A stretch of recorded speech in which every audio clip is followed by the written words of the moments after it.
This is the second day of what we call the Italy on Madison event.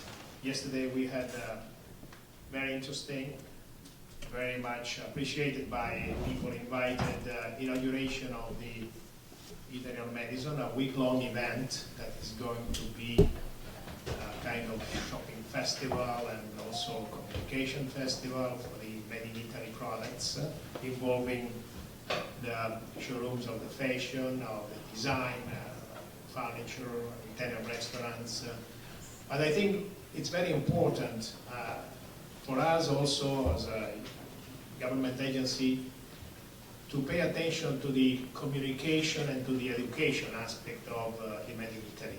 It is important for us to communicate with the people that are interested in business with Italian companies, to let them know, to be acquainted, say, with the qualities, the inner qualities of the Italian products.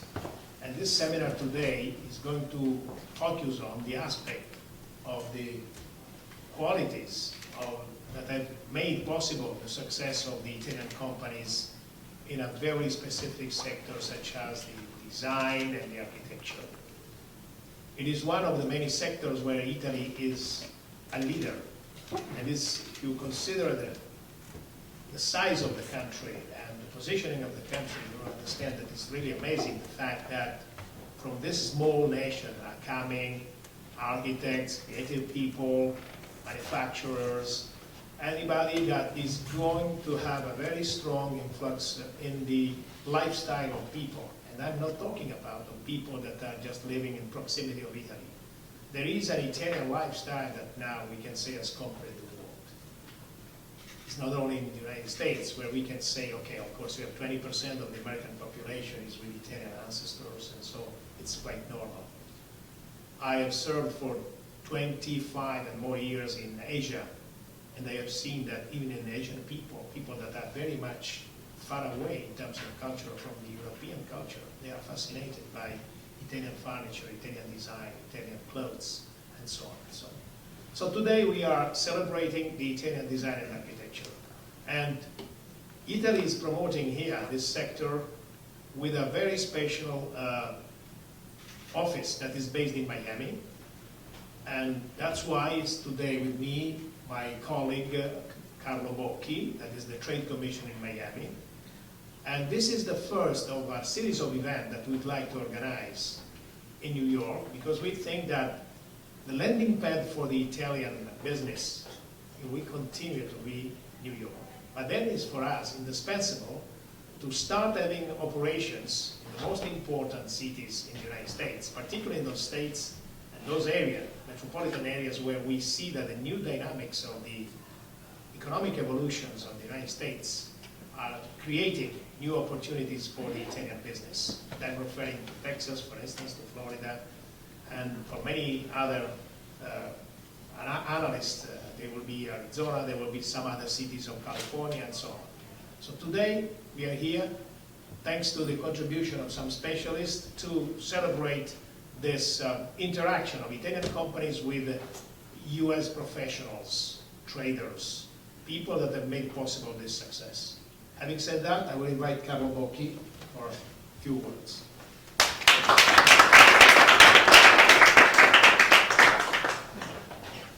First of all, I am from Miami, and so it's not my fault about this rain. We don't have rain in Miami.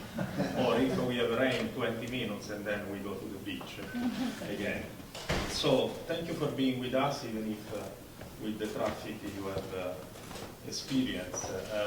When Antonino and we spoke a few months ago about what to do in Italy on Madison, probably we made the decision to be part with design never so easy, because we have everything in Madison. We have a showroom, we have people that can go everywhere to buy, we have a B2B, we have a B2C. It's just to be in a district in the most important city in the world, like in an authentic Italian city, and so the decision to organize something in Madison was really simple. I want to thank Professor Melis for being our scientific coordinator and organizer of the speech that we will have later. I want to thank Jack Campbell to be our keynote speaker about the experience of one of the most important architecture firm in Italy. I want to thank Simona and Claudio, Armani of the furniture, Armani of the tiles, to be with us, because this is very important. Italy had the best year ever during COVID in terms of sales. Design is part of this. But it's not important just the figure we have had in 2021. It's important to be very easily better than 2020, but especially better than 2019. So we have reached and passed the figure of 2019, 20% more, and we started also the year with the first bimester plus 20%. All this happened because Italian designer, manufacturer, architects, all the design world understood how the United States new normal is going to be, the possibility to imagine a different housing, a different way of living, the possibility that smart working is not anymore extraordinary, but a way in which people think about the house, and this added to the traditional success factors like innovation, trends, material, quality, the capability to imagine how an American house can be different with Italian product. All this is supported. There are areas Antonino mentioned already of new relocation, because Florida, Texas, and other Arizona are targeted with new housing and new residents that are becoming more important, but New York will be always the place where we start, because the way in which we can use the city as communication of our capacity to be authentic made in Italy is the way in which we want to imagine to spread the capacity of the project to be all over and nationwide. Professor Bellis will have an introduction about the Made in Italy history using Madison. Jack Cabot will help us to understand how important is the Italian touch in architecture in the United States. Sustainability is becoming part of important aspect of the Italian economy, because Italy, after being a design leader in the world, is becoming also leader in the circular economy. The capability to reorganize the production process in any aspect, and in that sense, organizing the possibility that the product become also social. I thank you for this event, and I give the floor to Professor Melis, that is from the New York Institute of Technology.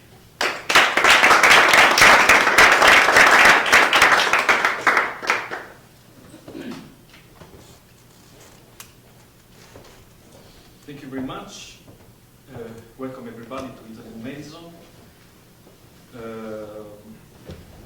The focus of this event, within the context of Italy on Madison, is a celebration of the best of Italian style in fashion, design, and culture. And we would like to do this in the format of a seminar, where at the center we see the history of Madison Avenue as a driving force of world design and fashion, which as such has been fueled by creativity and skills of great Italian fashion designers and creatives. So for this reason, I today particularly thank Director Laspina for having conceived and organized this event. I feel I have to thank the Director Laspina and also the whole organization of the Italian trade agencies on behalf of the Italian community as such, because we are here also celebrating design, which means basically celebrating Italian culture to cool. I also want to thank Cavabocchi for having contributed to such an important event, which I believe, especially in this historical moment, goes definitely beyond the exclusive question of business and economy, and instead also speak of the friendship between the city of New York, the United States, and Italy, under the banner of art and under the banner of creativity. I would like to take the chance, and for me it was a great opportunity, so it is an honor here to, in a way, represent the creativity of the Italian style, but also in a way represent the wish of the government to consider this as our driving force internationally. And for me, it was also a great opportunity to know more about what is Madison Avenue and why it's important today in this context. Let me tell you one thing that is very important for me, and this is what we are all very often discussing here at the New York Tech as a center of our research and externalizations. Because in times of global crisis, we strongly believe that creativity can play a crucial strategic role.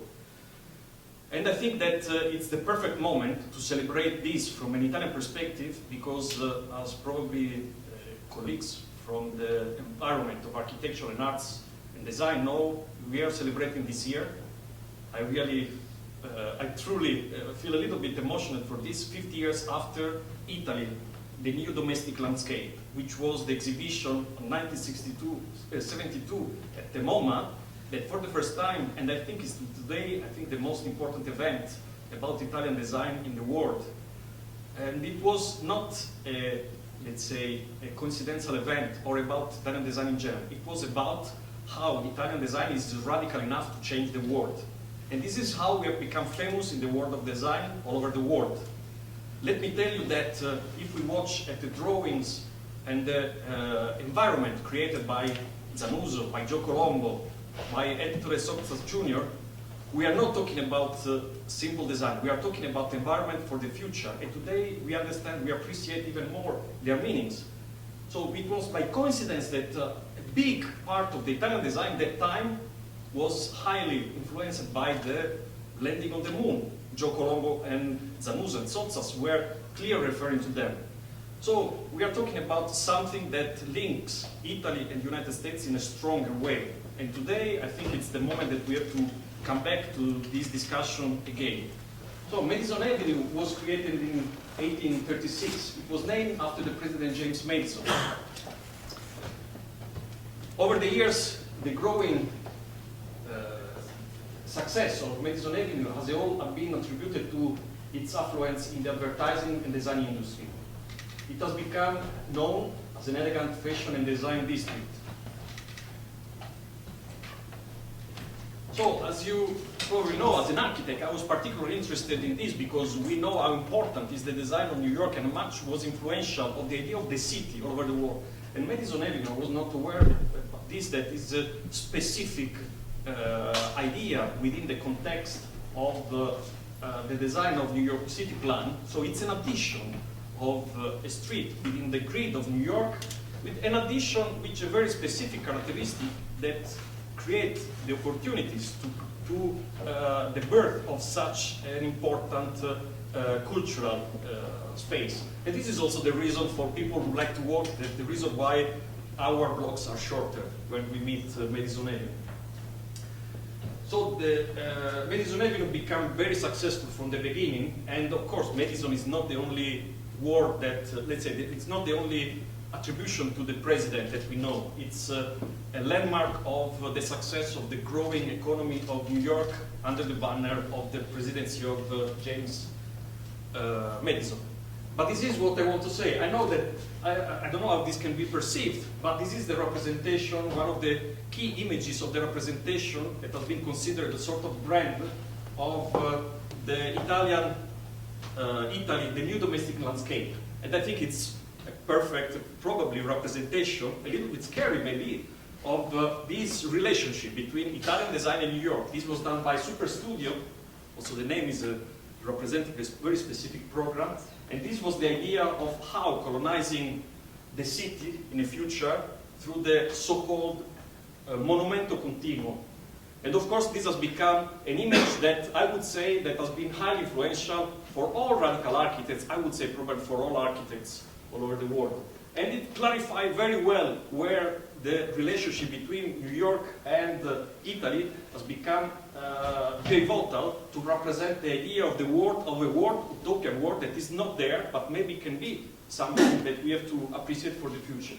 You can see here the images of the environment spaces created by Gio Colombo, masterpieces, and the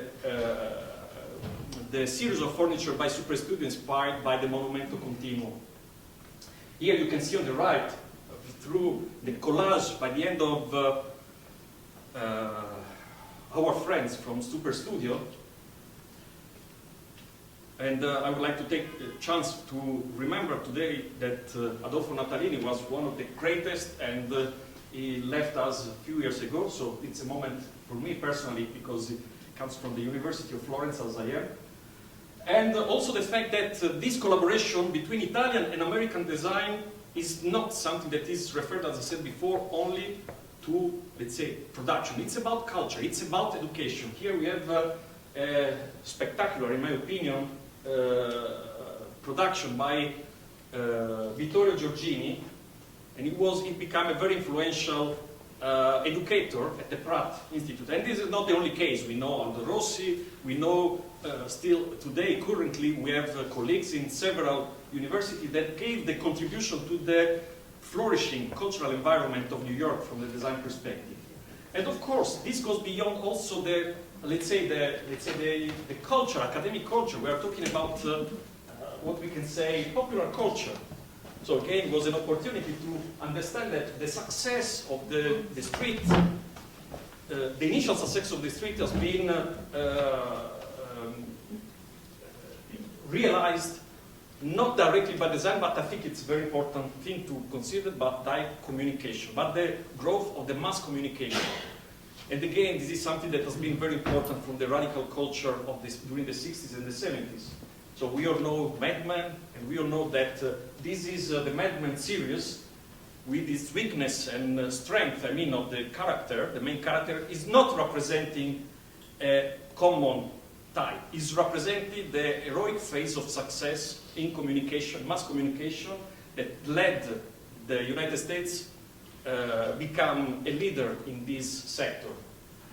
And I also appreciated while I do this exploration, so sorry if I take a little bit more time, but for me it's been so exciting to see how this construction of the city has become relevant. So also in the New York City Council there is a specific page referring to the importance of the street.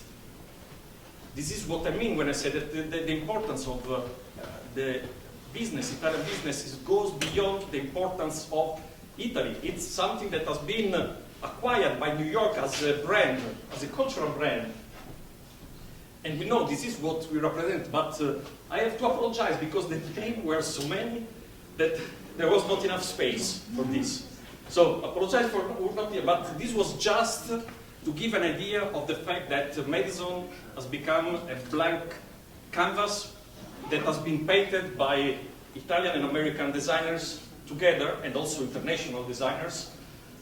I have to mention, unfortunately, also our French friends, cousins. They are important, but you know, we have to compete with them.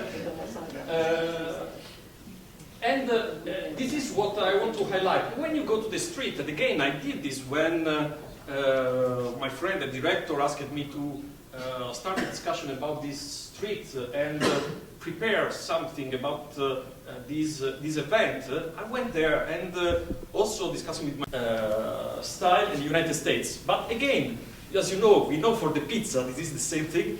We don't distinguish anymore if it's Italian or if it's New York. It's something that has become a sort of common ground of discussion. And I have to tell something which is part of my research, so sorry if I become a little bit boring, but for me it's the key aspects. I always have to remember, this was part of my master thesis and my first publication. 1776, Tuscany became the first government in the world to cancel the death penalty from all over the world. We talk about Italy because we think it's a very old nation. But we know as Italians that actually we have a very old history, but we are a very young nation. And many times we forget how much we learned from the United States about being a real nation. And here is what I would like to say about what is design and what is the meaning in design of universal values. Thomas Jefferson, when we start building the Independence Declaration, when we start building the structure, the roots of the American democracies, he said that there was one way to represent this architecturally. And this one way was the Palladian style, was Palladian architecture. The Palladian architecture was representing the soul of American democracy. But what is less common to be known is that in the declaration, the Declaration of Independence, and the American Declaration of Independence, there is one sentence which says, all men are created equal. This word, this sentence has been written by an Italian, Filippo Mazzei. And what for me it's important here is not to recognize that Filippo Mazzei did this and that Jefferson considered Mazzei one of his best friends and a person who he could rely in the construction of the ideology of the American democracy. What is important for us is that Mazzei became, after the disappointment for political issues, he became an advisor for Jefferson for the construction of the new city, new capital city in Washington. So sorry to use the word, bunch of arts and design has been imported in the Washington through Filippo Mazzei to do this. And the second thing that's important about Mazzei is that he was the only one who was so close to Jefferson. He was the only one who had the opportunity to have a piece of land in Monticello. What is important is that even though this is not a story of success because his enterprise failed, he is the first Italian who decided to import Italian style. In Monticello, he built the first Italian winery, first Italian industry of import industry. This was the of agroeconomical,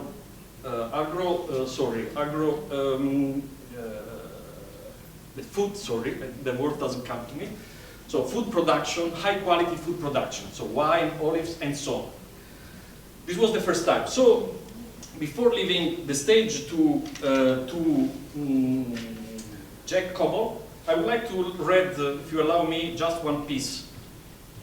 This piece is in Italian, and you will understand why I'm telling this in Italian. So it's as it was written.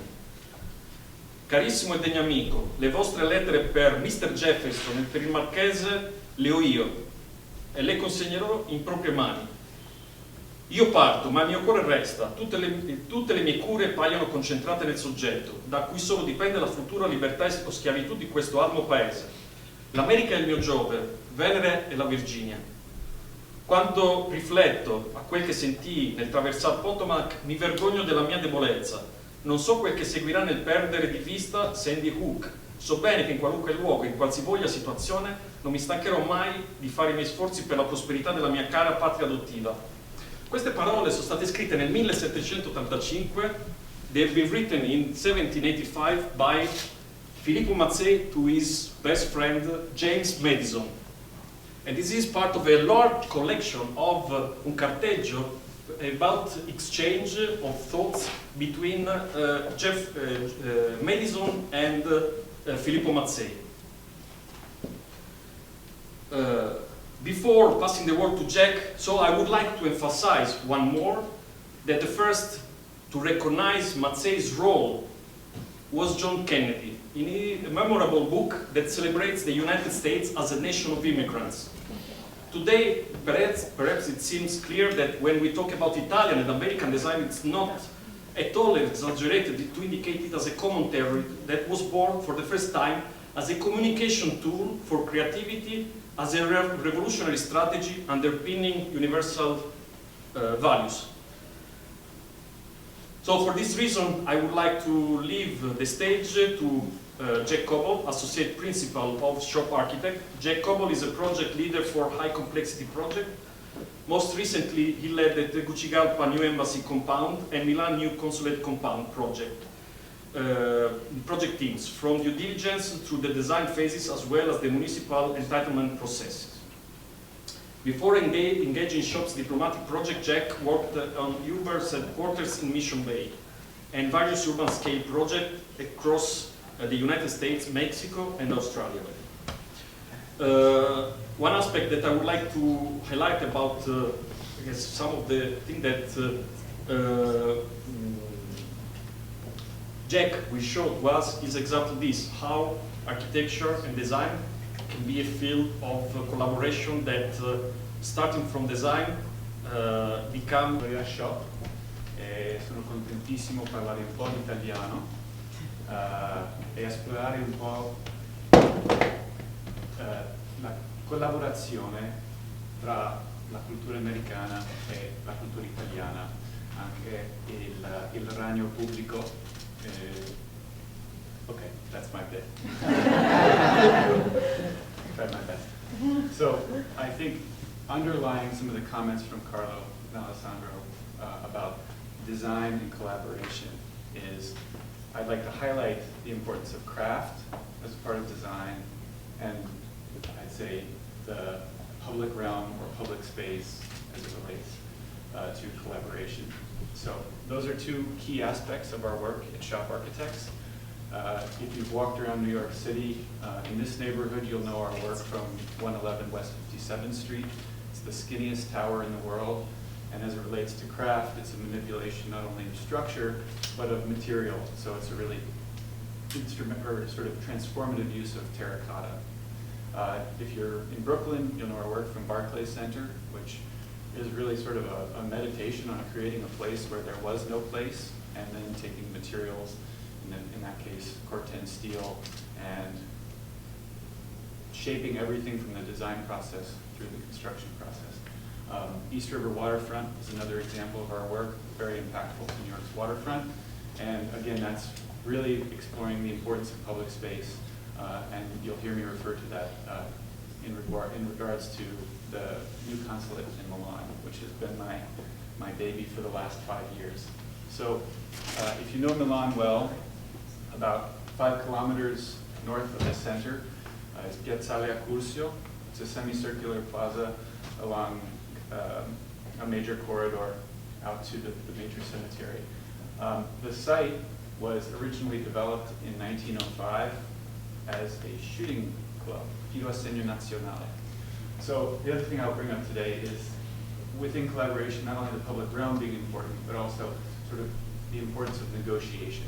And I think this project is really indicative of the series of negotiations that need to take place between the place, the design team, the client, in this case the US government and the State Department in particular, and the host government and the various agencies with whom we work. Everything is sort of a negotiation. So this is looking at the site in 1905. There is a head house called the Liberty Building, indicative of Liberty style, which is essentially the Italian Art Nouveau. There is, beyond that, a parade ground, which was a host of military parades. There's an interesting bicycle lineage there. The Bersaglieri Ciclisti, the troops with the bicycles, would parade there, and that sort of evolved this other sub-narrative so that the Giro d'Italia actually took off from this site in 1909.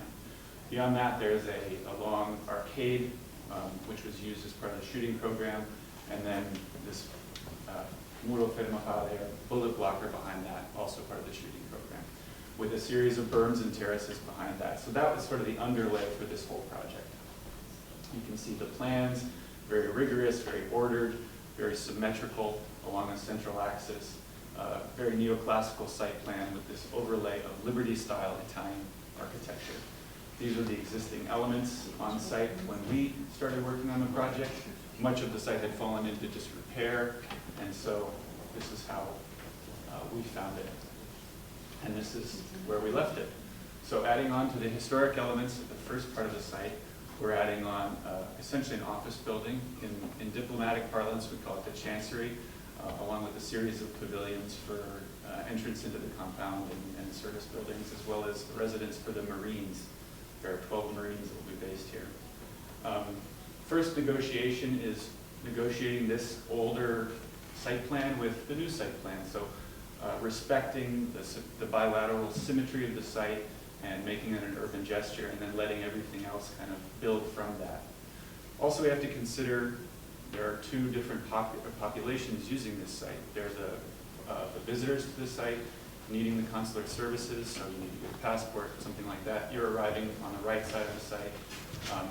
And actually, that's where this project is really interesting, because we are using the Liberty Pavilion as a public space.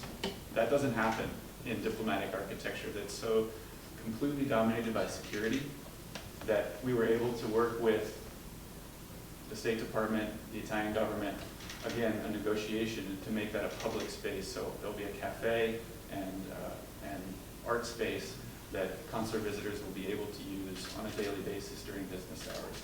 That may not sound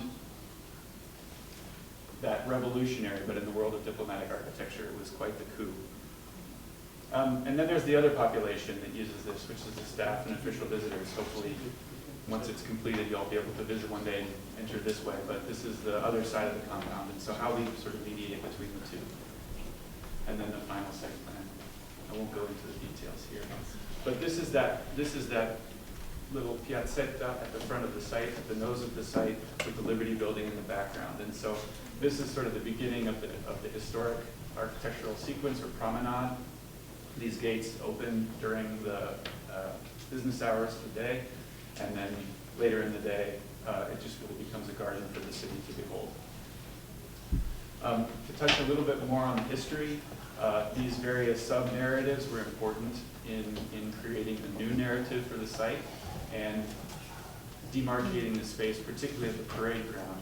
And I will say this was crucial because there was a moment early on in the project when this reflecting pool you can see in the sort of middle ground of the slide was just a wall, a 9-foot tall security wall. And the superintendent of fine arts for Lombardy said, no, non è possibile. And our security team from the State Department said, well, no, that doesn't work for us either. So that's where the architects become the mediators. And it eventually came up with a scheme to suppress that wall, push that into the ground, and create what's called a ha-ha condition, and then a reflecting pool to reflect what's new into the world of what's historic. And so this whole assemblage became, again, an extension of that conversation, that mediation between all the various agencies. And we really couldn't have gotten here without the help of the local post, being the American Consulate, the Superintendent of Fine Arts from Lombardy, and the city of Milan. And specifically Beppe Sala, the mayor of Milan, he was a major driving force in this project. He wants it built yesterday, so we have to thank him for his energy. This is again looking across the water feature with one of the entrance pavilions. We have to include the flag in these renderings. That's a key feature. So looking at what we're calling the arcade, this was the historic photo. This is a historic photo from 1905 when it was first constructed, and this is how we found it. So being able to see through the potential here. This is Milan. This is a city of fashion. This is a city of events and a city of design. And as both of those populations enter the site, they both get a chance to experience this amazing sort of sublime structure all the way through. And then thinking, how can we program this? There's 4th of July parties. There's events for various diplomats. So how can we take that further? So we're reconstructing the pavilion out of similar timber, similar steel, with the same details in this Liberty style. It's a very unique structure in Milan, and in Italy for that matter, and embedding lighting and so forth to update it so it can be used for events. Moving to the main and now contemporary portion of the site, one key sort of driver in this was the main concept, the Belvedere, and a nice quotation from Amaro Isola about the sort of philosophical aims of that scheme. But the point for the Chancery building is to embrace the site from within, so you can start to see the rest of the site, see the Liberty Building, and then see the city beyond.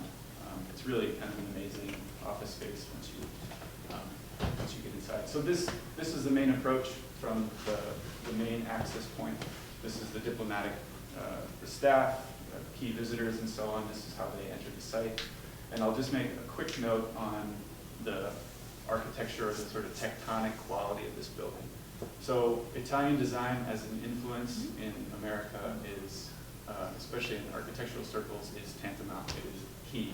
But also here we needed to be incredibly respectful of the long history of Italian architecture, Milanese architecture, and craft again. And so we're using a technique here. You see the sort of vertical flutes of the facade. That is a traditional or classical technique dating back to the Greeks, but done very well by the Italians to accentuate vertical aspects of structure and suppress horizontal joints. So this is a way to make a relatively small building just feel a little bit taller and grander. And we're using a computer numerically controlled wire saw to cut microflutes within that. And so it's a stone facade, but it feels a lot lighter than a normal stone facade.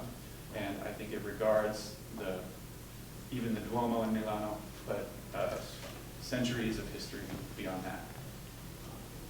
Moving into the front door, we always have to embed a seal somewhere, so the same stone that we're using on the exterior of the facade, we're bringing inside the lobby and carving the Great Seal. And I would say here that we have to use American furniture as much as we can in these projects because it's a government project, but I will tell you every single presentation we have is usually started with an Italian furniture brand as the design driver, and then we have to find an American manufacturer that made something that looked like it. So, we also quoted the material palettes from really important buildings in Milan. Villanechi Campiglio comes to mind, the wood, the rolled walnut coffered ceiling. That's a key reference. This is an MPR space, meaning multi-purpose room for visitors to have a presentation or whatever it may be. And it starts to comment on the material palette we used for the project.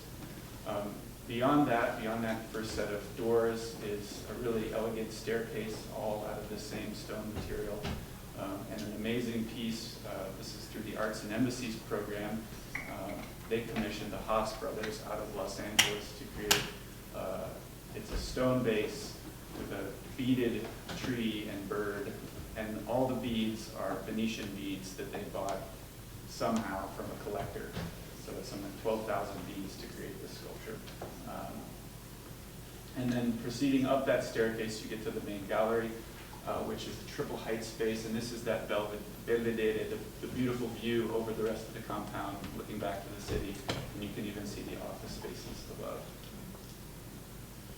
This is from the opposite side, so this is if you were a consular visitor coming in. On the right-hand side of the slide, you can see the Muro Fermapale, or bullet blocker. We're leaving that as a ruin to indicate the former use of the site. But again, there's another negotiation. Don't necessarily want to put your consular visitor in the line of fire, even if it's a historic line of fire. So how do you display these issues without making them impolitic or uncomfortable? And then lastly, this is a party I hope to be invited to. This is the Marine's house. This is assuredly the nicest marine house in the entire diplomatic portfolio, complete with a sunken courtyard.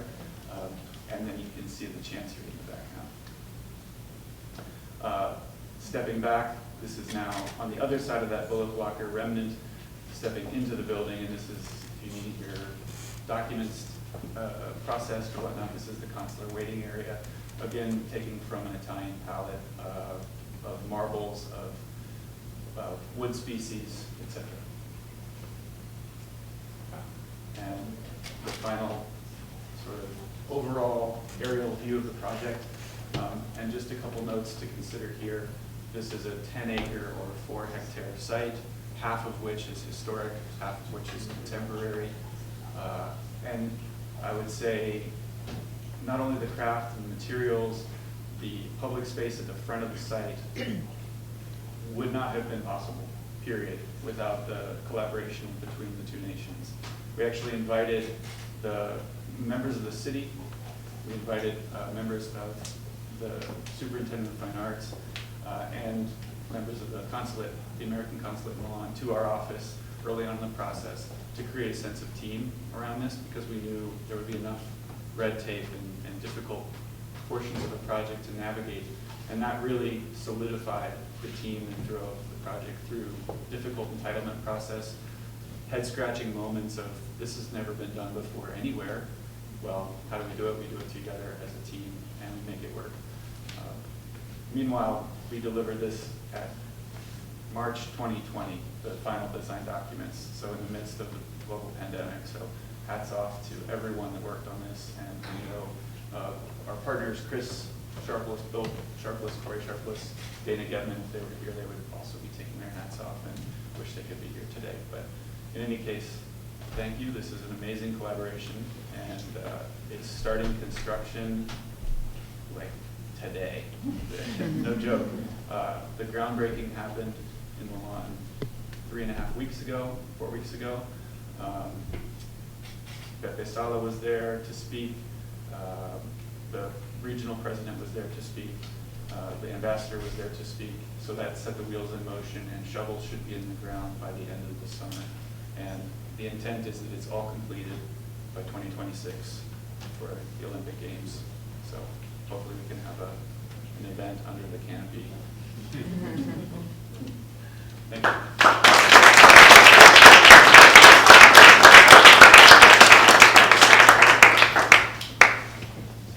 Thank you very much, Jack. I would like to invite our guests to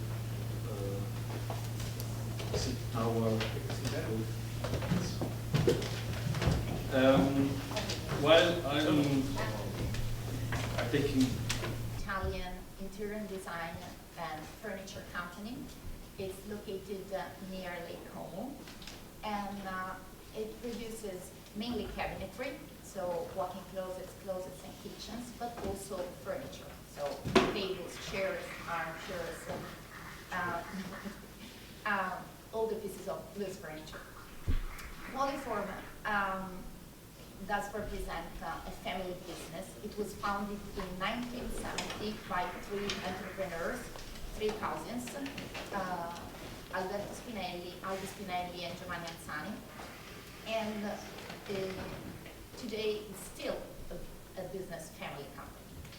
several successes in terms of projects, sales, and after building a team to keep taking care of special projects in Italy and Europe, was promoted to business development manager for the North America market.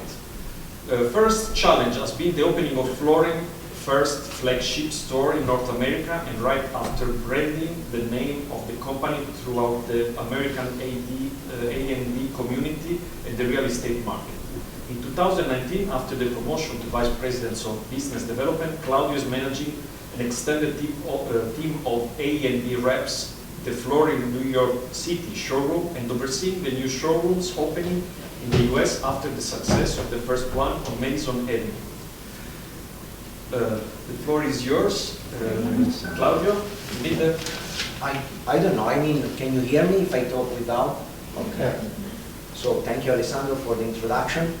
Thank you, everyone, for being here, and thank you for having us as guests in this amazing situation. And I'm impressed about the way that we have looked through the architecture and the way that you have described all the this development of the Madison Avenue, and the way that Italian company with Italian design, Italian efforts, and also with obviously the interest of the American population and American market, we have been able to bring up what we know what to do, and we bring it here, and we see the success of this material that we are producing and we are bringing here to the market. So I represent Flooring. Flooring is a manufacturer of porcelain tiles, and also porcelain slabs, because now we're talking about huge pieces of porcelain that can go up to 63 inches by 126 inches. So we are definitely developing our production process in a way that we want to bring on the market something that is always new, and something that can impress architects and can have a good fit in the project that they are working on. And for example, I've seen during the presentation of the project in Milan that there is a lot of reality that comes from the idea of studying the material that we used in Milano. And we have one of our brands that is a Chedi, where every single collection has an architect behind, and one of these collections has the reality as a color, because we want to bring worldwide the idea of the material that is milestone in the architecture in Milano, so in Italy. So the company was born more than 60 years ago. It's a family company. The owner was Giovanni Lucchese, and now the son is the actual owner, Claudio Lucchese. So it's a second generation business, and the company started producing porcelain tile for swimming pool. So a very small company. that, after years of innovation, was able to bring up to a level to become one of the biggest manufacturers in the world. And thanks to Mr. Lucchese, the actual owner, the idea of taking what we are able to do outside the line of Italy and bringing it to Europe and bringing it to worldwide in the US, even opening a factory in Tennessee. So we have also a local production where we have the design that comes from Italy by using products that are, from North America and using the technology that is typical of the production of the material, but with local labor. So we are investing also in different countries, obviously, even with the opening of the showroom. We are bringing up all together as a team, because we are 1,400 employees at Florian, the name of the company up to a level that now is definitely a very well-known brand worldwide. And we don't want to be seen only as a manufacturer of porcelain, which means that we look at our material as design, meaning that we say that design is our passion, which has a very deep meaning, because the minute you invest in a research department where you have 100 people working just to make sure that we can find the best design, making sure that we can find what the market is looking for, making sure the architect and designer can find through our collection what can be the new product, what can be the new use of the product that come from a tradition, because we were saying, I started my career in flooring, working in ventilated facade, which is definitely something, especially for North America, completely new when you take porcelain. And you take porcelain out from the regular application, flooring walls, interior, you bring it outside, and you make it down the envelope of a building, you understand that you are taking a product and you are elevating the use of the product to something that is much more than what we are used to see. So with that being said, the minute that we decided also to open the showroom in Madison Avenue, I was talking before with Alessandro, Madison Avenue had like a couple of showrooms that were there when we were looking at the space, representing Italian brands, and there were a bunch of empty spaces after the fact that many of the Persian stores, selling carpets were moving from that area or were starting going above the other floors instead of keep using the first floor. We saw the potential of the area. We understood that that could be like a good spot to start working all together, even with the other showroom, to bring up a design area, design district that could help all the firms and even the homeowner to walk around the area and find everything that they need for the use of construction, house, commercial building, or everything that is connected to the design. So we said, okay, we have fashion, we have a fashion district, Soho. We know that we have our design district, and I love to say our, because we feel that we start building all together this district. And the idea is to, we were talking also with Carlo, is the idea is to work always more and more together to make the area even more alive than what is today, meaning that even during the design we work all together and making sure that we can have a nice event where we are all open and we can have all these guests coming and seeing all the innovation that we do, because we don't stick only to the production of standard material. As we said, we want to study new products, we want to have an evolution, we want to have innovation, and we want to make sure that the market knows and is aware about this innovation. But this innovation has to be driven also with an eye to the sustainability. That's why we are here today also to talk about this very important matter that started as a matter where everybody is talking about we need to do something sustainable. Everybody sees the definition of the sustainability in a different way. The way that we understand sustainability is that we need to be innovative, but the innovation is not the only matter. has to be an innovation where we keep sustainability at the center of the attention. That's why I like that to show at least the video where you can see what we have achieved as Floyd, becoming a B Corp certified company, the first porcelain tile manufacturer worldwide to be B Corp certified. There's more to sustainability than you think.